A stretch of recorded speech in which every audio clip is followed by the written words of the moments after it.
મહેસાણા જિલ્લામાં આરોપીઓ માટે મોકળું મેદાન બની રહ્યું હોવાની ચર્ચાઓ। સુરેન્દ્રનગર પોલીસ વડાની સ્પષ્ટ સૂચનાના આધારે પોલીસ દ્વારા રચાયેલા કાવતરા દરમિયાન એક આરોપીને રંગે હાથે ઝડપવામાં આવ્યો છે।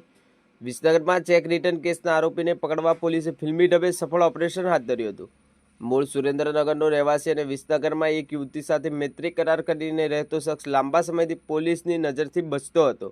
આરોપીને ઝડપી લેવા માટે સુરેન્દ્રનગર પોલીસે યોજના મુજબ કાર્યવાહી કરી હતી।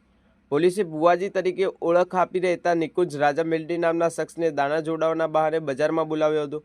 યોજના મુજબ બજારમાં પહોંચતા જ પોલીસે તેને ઝડપી લઈ લીધો। નિકુંજ રાજા મેલડી નામથી ઓળખાતો આ શખ્સ વિસનગરમાં યુવતી સાથે મૈત્રી કરાર કરીને રહેતો હતો અને ચેક રિટર્ન કેસમાં વોન્ટેડ હતો। પોલીસે ફિલ્મી ઢબે કરેલી આ કાર્યવાહીથી વિસ્તારમાં ચર્ચા જગાઈ છે। વધુ સમાચાર અને અપડેટ્સ માટે જોતા રહો online TV news. Sohil Memon સાથે ફારૂક મેમણ, ખેરાલુ।